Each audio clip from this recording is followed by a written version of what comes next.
대변입니다. 우리 장관님, 이번 그 검찰 중간 수사 결과 발표를 보고를 언제 받으셨습니까? 수사 결과 발표문 예. 말씀입니다. 예. 예, 보도 직전에 발표 직전에 보고를 받았습니다. 그날 일요일 날 11시 발표가 됐는데 몇 분 전에 받으셨습니까? 구체적으로 몇 분 전, 몇 시간 전까지 말씀드리는 건 적절치 않다고 생각합니다. 직전이요? 그렇게 직전이면 또 몇 분 정도 뭐 이렇게 하여튼 뭐 생각하실 수 알겠고요. 있기 때문에 하여튼 적절하게 판단해 주시기 바랍니다. 미리 보고는 받았습니다.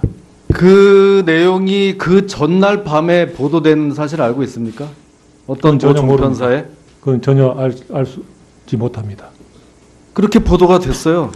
뭐 언론사 방송으로 그 전날 저녁 8시 44분에 최순실 등 공소장에 박 대통령 범죄 개입한 것이 관여하였다는 정황을 공소장에 넣기로 했습니다.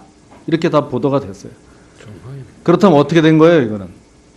그래서 어떤 경위로 네? 그 언론에서 그런 보도를 했는지는 확인할 수 없지만 당시 다른 언론은 이렇게까지 정확하게 단정적으로 보도를 하지 못했어요. 어떻게 될지 모르니까. 이거는 공소장을 받거나 적어도 검사들이 이거를 알려주지 않으면 이렇게 할 수가 없어요. 공소장에 그렇게 다 넣기로 했다. 이렇게 보도가 된 거예요. 이 정도면은 이거 피의사실 공표 아닙니까?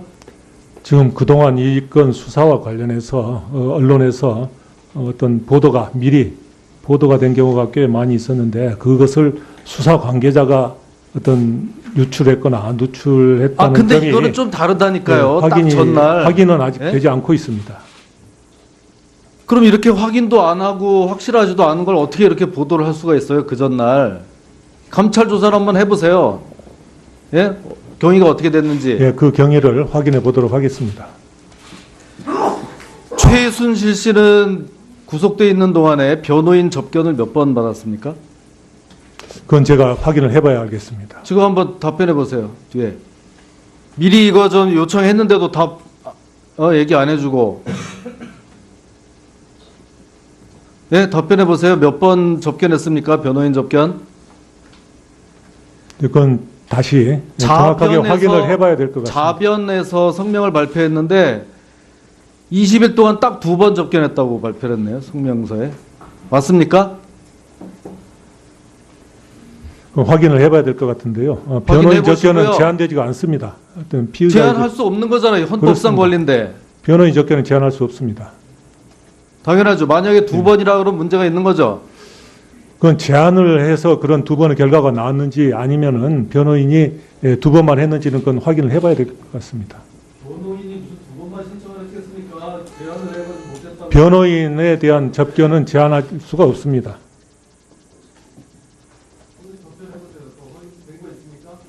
지금 확인 중이라고 합니다. 확인해서 알려주시기 바랍니다. 예, 그렇게 하도록 하겠습니다. 예, 수고하셨습니다. 다음은 박범계 의원 질의했어요. 네, 대전 서구울 박범계 의원입니다.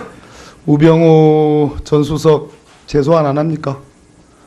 아마 특별수사본부에서 수사 진행 경과에 따라서 소환 여부를 결정할 것입니다. 우리 조응천 의원님 말씀도 계셨는데 면죄부를 준다. 그럼 대통령보다 더 센 사람이에요.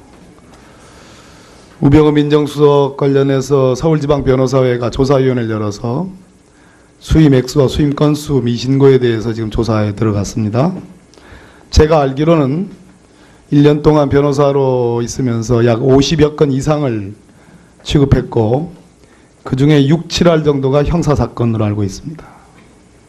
수임 액수를 못 밝힌 건 그 금액이 어마어마하기 때문에 못 밝힌 거고요. 그리고 그중에는 탈세 의혹도 매우 크다. 여기까지가 제가 아는 상황입니다.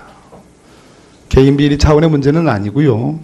국정원에서 추명호 8국장, 원래 국정원 사람도 아닙니다. 이 사람이 정말 실세였습니다.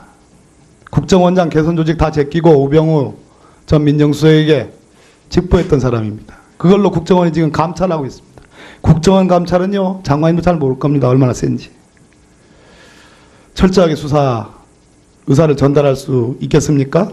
예, 범죄 혐의가 있으면은 아마 검찰에서 철저히 수사를 할 것입니다. 김무성 대표가 최순실이 새누리당 공천에 개입했다. 20대 총선에. 그런 의혹이 충분하다. 우리 당에 들어와 있는 사람들 중에 전부 찾아내서 퇴출해야 된다. 특히 비례대표 부분은 가능성이 충분하다. 조한규 전 세계일보 사장이 서울 강남권 비례대표 새누리당 목의 일부 공천권을 최순실이 행사한 것이 맞다. 공천 탈락자로부터 제보받은 바에 의하면 공천심사위원장 그리고 문고리 3인방 아무런 권한이 없었다. 최순실을 만나봐라고 해서 만나봤다. 봉투를 들고 신사동에 찾아갔더니 봉투를 쓱 열어보더니 다시 내밀면서 돌아가라. 이렇게 얘기한다는 겁니다. 저에게 중요한 제보가 들어왔습니다. 최순실이 지난번 새누리당 공천 20대 총선 공천과 관련하여 현역 비례대표 세 사람 지금 당장이라도 이름을 댈 수 있습니다. 에 대해서 공천에 관여했다라는 구체적인 제보입니다. 이 부분에 대해서 장관님께서 오늘 검찰도 아마 이 방송을 보고 있을 겁니다.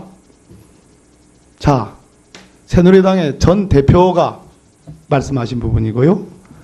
세계일보는 이 국면에 굉장히 중요한 신문입니다. 2014년 아시죠? 정윤회 문건 파동. 그 당시 사장이 조한규 씨입니다. 이분이 구체적으로 얘기했습니다. 수사 주상적으로라도 지휘하십시오. 예, 범죄 혐의가 특정이 되고 수사에 단서가 있으면 검찰에서 수사를 착수를 할 것입니다. 예, 수고하셨습니다. 또 정가변 의원님 현안 질의하시겠습니까? 안 하시겠습니까? 하시겠습니까? 3번입니다. 예. 예, 어쨌든 우리가 잘못해서 결국은 우리 장관님을 비롯한 공직자들 요즘 고생 참 많습니다. 많고 또 국민이 위임해준 그 공무 수행을 하면서 정말 제가 누누이 얘기합니다만은 아닌 거는 아닌 거라고 얘기할 수 있는 사람, 그런 사람이 지금 이 시대에 필요하다. 어떻게 21세기 이런 일이 발생하느냐. 그 중간에 다 공직자가 있습니다. 특히 아까 제가 없을 때 아마 많이 얘기하셨을 겁니다만은 민정수석이라는 자리가 어떤 자리인데요. 권력 주변에 일어나는 좋지 못한 일에 대해서 파악하고 대통령에 보고하고 그런 자리잖아요. 그런 기능이 작동하지 못했기 때문에 오늘날 이런 사태가 벌어집니다. 그래서 여야를 막론하고 철두철미하게 조사해서 명명백백하게 밝히고 다시는 이런 일이 발생하지 않도록 해달라는 게 그동안의 상임위원회 모두의 부탁이었습니다. 그런데 지금 이번에 검찰 수사 발표, 중간 발표하는 거 보면 누구에게나 다 동등해야 되는데 그렇지 못한 부분들. 대통령이라고 변호사의 조력을 받을 필요가 없다고 생각합니까? 일방적으로 일정을 정해서 그냥 요즘 촛불에 그 민심에 등등 밀려가지고 그런 모습은 결코 검찰의 좋은 모습도 아니다. 그게 바로 국민들이 검찰을 불신하게 된 요인들이다. 그렇게 생각하는데 우리 장관의 견해는 어떻습니까? 예, 그런 점까지 검찰에서 유념해서 수사를 진행하도록 지시를 하겠습니다. 수사도 수사지만 기본 자세입니다. 장관께서 만약에 그런 입장이 됐다고 생각해 보세요. 누구나 이 자리는 누구나 똑같습니다. 제가 누구를 두둔하고 그런 뜻이 아니라 하물며 현직 대통령에게도 그렇게 하는데 일반 서민들에게 검찰이 어떤 모습으로 나타날지 아마 예측하고도 남습니다. 그런 부분들을 정말 꼭 그렇게 해서 인민재판을 해야 되고 그래 해야 되느냐. 정말 아니 저는 대통령에 두둔해달라는 얘기도 잘못되면 정말 다시 한 번 말씀드립니다. 대통령이 잘못돼도 그의 응문의 처벌을 받아야 합니다. 그러나 그래서 촛불 민심에 얹혀서 이거는 결코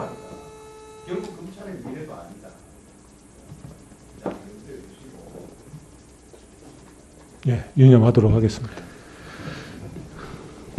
다